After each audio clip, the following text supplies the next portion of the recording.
আসসালামু আলাইকুম রহমতুল্লাহি ওবরকাতুহু। সম্মানিত দর্শক, আমাদের সামাজিক মাধ্যম গত কয়েকদিন ধরে রীতিমতো সয়লাভ হয়ে যাচ্ছে চিনিচোর চিনিচোর এই শব্দমালা, ফটোকার্ট এবং নানা রকম কার্টুনের দ্বারা। কেন হচ্ছে, কিভাবে হচ্ছে, সিরিয়াসলি আসলে এই বিষয়গুলো আমি বলতে পারবো না। কিন্তু আপনারা যারা সামাজিক মাধ্যমে অ্যাক্টিভ, রিঅ্যাক্টিভ এবং প্রোঅ্যাক্টিভ, তারা সবাই জানেন যে কেন এই জিনিসগুলো হচ্ছে। ইদানিংকালে আমরা যেকোনো পজিটিভ বিষয় নিয়ে আলাপ আলোচনা করার চাইতে নেতিবাচক বিষয়গুলো নিয়ে আলোচনা করতে স্বাচ্ছন্দ্য অনুভব করি। তো সেই কারণে রাজনীতির সঙ্গে যে কতগুলো আ নেতিবাচক কথা আসে, ভীষণ রকম নেতিবাচক কথা আসে এবং মানুষ কোনো রকম বাছ-বিচার না করে সেই কথাগুলো বলতে থাকে। সেই কথাগুলো বলতে থাকে, সেই বিষয়ে আমার যে ব্যক্তিগত অভিজ্ঞতা, সেই চিনি চোর, গম চোর, কম্বল চোর, টিয়ার চোর, কাবিকা চোর এই বিষয়গুলো নিয়ে আমার একেবারে ব্যক্তিগত রাজনীতির যে অভিজ্ঞতা, সেই অভিজ্ঞতাগুলো আপনাদেরকে বলবো। আশা করি ভালো লাগবে। যখন আমরা রাজনীতি করতাম ৮০-র দশকে, এরশাদ বিরোধী আন্দোলন তখন তুঙ্গে। আমরা তখন চিনি চোর হিসেবে গালাগাল করতাম। চিনি চোর হিসেবে গালাগাল করতাম এবং তখন চিনি চোর বলতে আমরা যাকে বুঝাতাম এবং বলতাম, সে হলো কাজী জাফর আহমেদ। এরশাদ সাহেবের প্রধানমন্ত্রী হয়েছিলেন।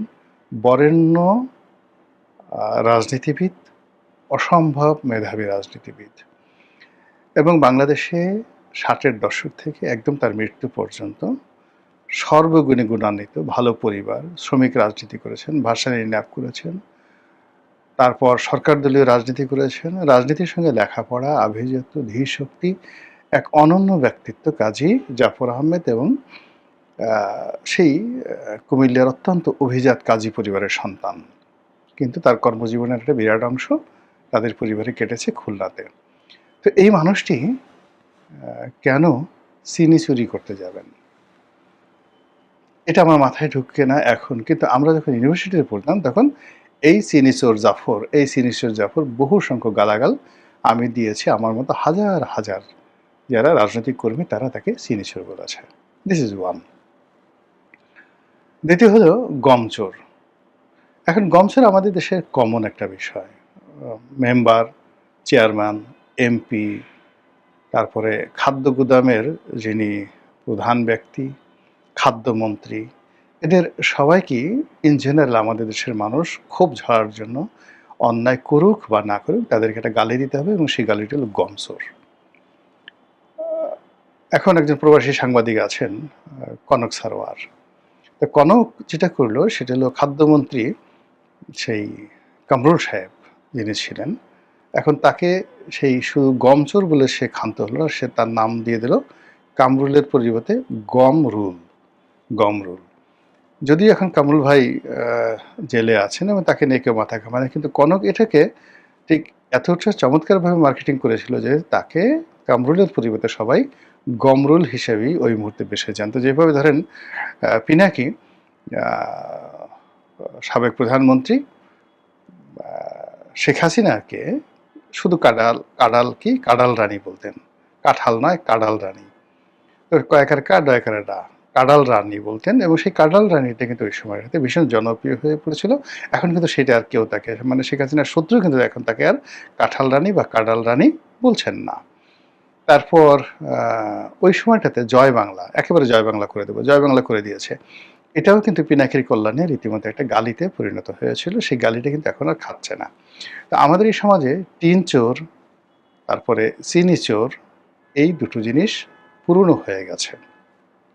এখন আর কেউ কাউকে চিনি চোর বলে না। অতীতের সেই বিভিন্ন লোককে আমরা চিনি চোর হিসেবে চিহ্নিত করি। কিন্তু গম চোরের যে বিষয়টি রয়েছে, গম চোর, টিয়ার চোর, কাবিখা চোর, এটা এখন পর্যন্ত কিন্তু চালু রয়েছে।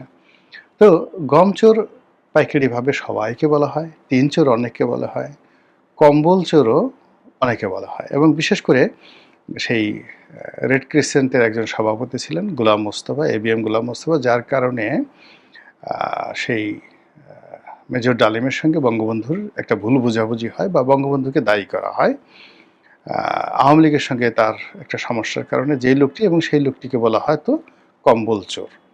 তো এরকম বিভিন্ন সময় আমরা বিভিন্ন মানুষকে নানা রকম বিতর্কের মধ্যে জড়িয়ে পড়ি। আওয়ামী লীগের এমিনেন্ট যে রাজনীতিবিদ আমির হোসেন আমু, তো আমির হোসেন আমুকেও কিন্তু অনেকে তাকে বলা হয় লবণ চোর। লবণ চুরি, এখন আমিও ভাইয়ের মতো মানুষ, সে কেন লবণ চুরি করবে, লবণ চুরি করে কি করছে, বা কার লবণ চুরি করেছে, কয় বস্তা লবণ চুরি করেছে, কয় টাকা লাভ করেছে, এ সকল বিষয় ডাজ নট ম্যাটার, প্রশ্ন না। ওই যে তাকে কে বা কারা বলে ফেলছে লবণ চোর, আর অমনি এখনো পর্যন্ত এই বয়োবৃদ্ধ মানুষটি তাকে দেখলেই তার প্রতিপক্ষরা লবণ চোর বলে গালাগালি করে। ফলে রাজনীতিতে যদি কারো বিরুদ্ধে কোনো ন্যারেটিভ তৈরি হয়ে যায় যে চিনি চোর, লবণ চোর, এখন তার সন্তান, তার নাতি পুতি, যেমন রাজাকারের নাতি পুতি, এই জিনিসগুলো একটা গালিতে রূপান্তরিত হয়েছে। তদ্রূপ গম চোর, তারপরে চিনি চোর, কম্বল চোর, টিন চোর, এগুলো যদি স্থানীয়ভাবে বা জাতীয়ভাবে কারো নামের সঙ্গে এটি সংযুক্ত হয়ে যায়, তবে ওটির দুর্ভোগ এবং দুর্দশা, বদনাম পরবর্তী প্রজন্মকে এমনভাবে ভোগায় যে তারা যদি কাবা শরীফের ইমাম হয়ে যায়, এরকম ধরুন বাবার নামে দাদার নামে এরকম বদনাম আছে, কিন্তু ছেলেটি কাবা শরীফের ইমাম হয়ে গেছেন, বায়তুল মোকাররমের খতিব হয়ে গেছেন, তবুও লোকজন বলবেন যে ওইটা একটা চিনি চোরের ছেলে, ওইটা একটা গম চোরের ছেলে। এই যে রাজনীতির যে ট্র্যাজেডি, এই ট্র্যাজেডি থেকে আমরা কিন্তু আসলে এখন পর্যন্ত বের হতে পারি না। এবং অবাক করার ব্যাপার হলো এই ধরনের কথাবার্তা ভীষণ রকম মানুষকে কিন্তু আহত করে। দুটো অভিজ্ঞতা বলি। একটা অভিজ্ঞতা হলো এখন এনটিভির মালিক মোসাদ্দেক আলী ফালু সংসদ সদস্য ছিলেন, বেগম জিয়ার জমানাতে সবচেয়ে প্রভাবশালী ব্যক্তি ছিলেন। তো তিনি গ্রেপ্তার হলেন, তার বিরুদ্ধে অভিযোগ তিনি রিলিফের টিন চুরি করে তিনি ঘোড়ার খামার করেছেন, আর জনগণের জন্য, গরিবের জন্য যে বিস্কিট, সেই বিস্কিট তিনি ঘোড়াকে খাইয়েছেন। এখন এই দুটো মানে উনি বলেছেন না অন্য একজন বলেছেন, আমার ঠিক মনে নাই, আরেকজন সংসদ সদস্য হতে পারে, কিন্তু ওই মানে টিনের বিষয়টি ফালু সাহেবের সাথে জড়িত, কিন্তু ঘোড়ার বিষয়টা ফালু সাহেবের সাথে জড়িত কিনা এটা আমি বলতে পারবো না। তো ওই দুজনই একইভাবে আমাকে বললেন যে রনি ভাই দেখেন, বিশ্বাস করেন, ঘোড়ায় কোনোদিন বিস্কিট খায় না। আপনি ঘোড়ার সামনে গিয়ে একেবারে দুনিয়ার সবচেয়ে ভালো বিস্কিট দিয়ে দেখেন, ঘোড়া বিস্কিট খায় না। এখন আমার বিরুদ্ধে বলছে আপনি কি গরিবের টিন ভরি বিস্কিট নিয়ে ঘোড়াকে খাইয়েছি, এটা একটা কোনো অভিযোগ হলো? এখন সবাই আমাকে সেই বিস্কিট চোর হিসাবে অভিহিত করে, গালাগালি করে। আর একজনের ওই যে ভালো সাহেব বলতেছিলেন যে টিনের বিষয়টা, যে দেখেন আমার যে অর্থনৈতিক অবস্থা, রাজনৈতিক অবস্থা, আমি সেই গরিবের 20 মানে 100 পিস টিন বা 200 পিস টিন, যার মূল্য 10,000 15,000 টাকা, সেই টিন দিয়ে আমার বাগান বাড়ি, যে বাগান বাড়িতে 100 কোটি টাকা আমার খরচ হয়েছে, সেই বাগান বাড়িতে আমি 10,000 টাকা টিন লাগাবো, এটা কি ধরনের রুচি অভিরুচি? কিন্তু তাদেরকে ওই যে মামলা দেওয়া হয়েছিল বা অভিযোগ দায়ের করা হয়েছিল এবং তাদের বিরুদ্ধে যে ন্যারেটিভ তৈরি করা হয়েছিল, সেই ন্যারেটিভ থেকে এখন তারা বের হইতে পেরেছেন কিনা আমি বলতে পারবো না। আমার নিজের অভিজ্ঞতা বলি, আমি যখন নতুন এমপি হলাম, আমার ছেলেমেয়েরা খুব ছোটো ছোটো, 2009 সনে, একেবারে মাস 6 হলো, আমি নিজে তখনও পর্যন্ত যেহেতু নতুন হয়েছে, টিআর কি, কাবি খাকি, গম কি, ইত্যাদি ইত্যাদি কোনো কিছু আমরা মানে তখন জানিই না। একটা এমপির দায়িত্ব করতে হবে জাস্ট উইদিন 3 মান্থস, জানিও না। আর এখন তো ধরেন নতুন যারা এমপি হয়েছে, হান্নান মাসুদ বা অন্যান্য যারা আছে, তারা এমপি হওয়ার আগেই পেকে গেছে। Hasnat Abdullah, they knows everything, তারা দে নোজ মানে নো মানে এস হবে না, সিঙ্গুলার নম্বর না, দে নো এভরিথিং, তারা সব কিছু জানে। এমপি হওয়ার অনেক আগেই এমপির কি কি সব তারা জেনে গেছে। এখন যেমন বিয়ের আগে ছেলে মেয়েরা অনেক কিছু জেনে যায়, তদ্রুপ কিন্তু আমরা যখন এমপি হয়েছি, আমরা এমপি যেদিন হলাম সেদিন থেকে শিখেছি, তার আগ পর্যন্ত আমরা কিচ্ছু জানতাম না। তো আমারও একই অবস্থা, ছেলে মেয়ে একই অবস্থা। মেয়েটা তখন 4 না 5 পড়ে আমার মেয়েটা। তো সেই অবস্থাতে গ্রামে গেলাম, হঠাৎ করে মেয়ে এসে কান্নাকাটি, বাবা আর থাকবো না এখানে, থাকবো না, আমাকে চলো আমরা ঢাকা চলে যাই, আমাদের এমপিগিরি লাগবে না, আর থাকবোই না এখানে। আরে কান্না, আমি বললাম কী হয়েছে মা? এরকম একটা ছেলে এসে আমাকে গালাগালি করে বললো যে তুই গমচোরের মেয়ে, গমচোরের মেয়ে। এমন কে বলেছে? তা সে বলতে পারে না, নামও জানে না, চিনে না। বিকজ আমাদের যে বাড়িটা ওখানে 2009 সালে যারা এমপি হয়েছিলেন, তারা বুঝতে পারবেন তারা সবাই পাবলিক ওরিয়েন্টেড ছিল। জনগণের ভোটে নির্বাচিত হলে যেটা হয়, এমপির বাড়িঘর আসলে প্রাইভেট থাকে না।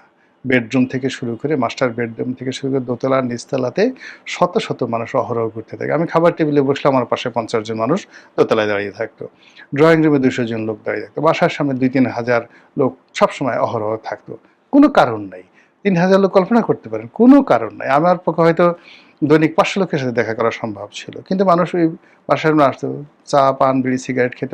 বাসার সামনে যে লন আছে সেই লনে বসে, মানে আমাদের একটা বাজারের উপরে বাড়ি, তো বাজারে নর্মালি 6-7 হাজার লোক হয়, ডেইলি প্রতিদিন বিকালবেলা ঘুরতে আসে, বিশাল বাজার। আর ওর মধ্যে 2-3 হাজার লোক খালি বাসার সামনে এসে ঘোরাফেরা করতে ডেইলি। তো ওর মধ্যে কে এসে আমার মেয়েকে এই কথা বলে গেল, এটা খুঁজে ভেরি টাফ। এখন মেয়ে জিদ ধরেছে, একমাত্র মেয়ে, আদরের মেয়ে। আমি তো কোনো অবস্থা থেকে শান্ত রাখতে পারছি না। সে কি কান্নাকাটি, তুমি কোথায় কবে গম চুরি করেছো, কোথায় গম চুরি করেছো, আমাকে বলো, কেন আমাকে গম চোরের মেয়ে বললো। এখন একটা সময় এগুলো শুনতে শুনতে আমার নিজেরও ইগোতে লেগে গেল, ভীষণ রকম রাগ হলো। আমি সেই যত লোকজন আছে সবাইকে খোঁজ করলাম, বাসার সিসিটিভি থেকে শুরু করে যা কিছু আছে খোঁজ করে দেখা গেল যে ওই আমার বাসাটা যেখানে, ওখানে সদর ওই ইউনিয়নের যে চেয়ারম্যান, সেই চেয়ারম্যানের একটা কাজের ছেলে, বয়স হবে 10 থেকে 12 বছর। সেই কাজের ছেলে আমার মেয়েকে এই কথা বলে গালি দিয়ে সে চলে গেছে। চেয়ারম্যান সাহেবকে ডাকলাম, বলে আপনার ছেলেটাকে একটু পাঠাই দেন। ছেলেটা আসলো। আমি তারা বললাম যে বাবা, তুমি এই কথা কেন বলছো বলো তো। তো সে মাথা ধোয়ায় রাখছে। আমি বললাম যে দেখো, আমি তো এখানে আসছি নতুন, তোমাদের মেহমান। দেখো, আমি তোমাদেরকে এত ভালোবাসি, গরিব মানুষকে এত, আমি প্রাণান্ত গরিব মানুষের সঙ্গে আমার খুব ভালো সম্পর্ক ছিল এবং এখনও আছে। দুবেলা দুটো ডাল ভাত খেলে আমি সবসময় মানুষজনকে নিয়ে খেতাম। তো ওই ছেলেটাকে বললাম যে তুমি তো জানো আমি তোমাদেরকে কত ভালোবাসি, কত সাহায্য সহযোগিতা করি। এখন তোমরা যদি এভাবে আমাকে গালাগালি করো তাহলে আমি তো চলে যাব। তো তুমি কথা বললা কেন, তুমি কার কাছে শুনেছো? তো মাথা নোয়াতে বললাম আমি শুনি নেই কারোর কাছে। তখন বোঝা গেল যে যেহেতু সে চেয়ারম্যানের কাজের লোক, তো চেয়ারম্যানকে সবাই গমচোর বলে। তো চেয়ারম্যান যদি গমচোর হয় তাহলে তো এমপি সাহেব মহা গমচোর। এই সাধারণ জায়গা থেকে একটা বালক, একেবারে জাস্ট একটা বালক, 10 থেকে 12 বছর বয়স, সে আমার মেয়েকে এসে দুটো গালি দিয়ে গেল, তুই তো গমচোরের মালিক। সে এমপির মেয়ে, ডাজ নট ম্যাটার, গ্রামে এগুলো দেখানো, সে এসে এক ফাঁকে মানে বলে গেল গমচোর। এই হলো চিনিচোর গমচোরের যে বাস্তব। এবং এই যে রাজনীতির যারা লোকজন আছে এরা কতটা মানে, মানে যাকে বলা হয় কতটা দুর্ধর্ষ। যেমন আমার বাড়ির পাশে আমার একটা যে লেক ছিল, এখন সেটা এখন অ্যাবান্ডেন্ট হয়ে গেছে। তো বাসার পাশে তো লেকে আমার ছেলেরা মেয়েরা গোসল করতো, ওরা তো ওই লাইফ জ্যাকেট পরে জাস্ট ওখানে নামতো। তারপর এখন একটা নৌকা ছিল, তো ওই দুটো মেয়ে, গ্রামের মেয়ে, আমার মেয়ের বয়সী, তাদের ওই 4-5-এ পড়ে, লেখাপড়া করেন, তো 4-5-এ পড়লে একটা মেয়ের যে বয়স হয় ওই বয়সী ছিল। তো তারা গ্রামে সাঁতার জানে, আমার মেয়ে হালকা সাঁতার জানে, তো তাকে মাঝ নদীতে নিয়ে তারপর শেষে ওই মাছ লেকের মাঝখানে, বড় লেক, প্রায় 1 কিলোমিটার লম্বা লেক, তো সেখানে নিয়ে সাঁতারের কথা বলে পানিতে নামাইছে। এখন বলে যে তোর বাপের পকেট থেকে 500 টাকা চুরি করে আমাকে দিবি, আর এই কথা যদি তুই বলিস আর টাকা না দিস, না দিলে তোর এখন মেরে ফেলবো। আমার মেয়ে ভয়ে সে বলছে আচ্ছা ঠিক আছে। এই তা আমি সবসময় টাকা পয়সা গুনে রাখি পকেটে, হঠাৎ দেখি যে টাকা নেই, 500 টাকা নেই। তা আমি বললাম টাকা নিচ্ছে কে, টাকা নিচ্ছে কে। এখন মুখের দিকে তাকানোর পরে বাসায় তো আমার ছেলে মেয়ে অল্প কয়েকজন লোকের মধ্যে। তো যখন কোনো একটা মানুষ অপকর্ম করে আলটিমেটলি সে অফ হয়ে যায়। আমার মেয়ে দেখে মাথা নুয়ে রেখেছে।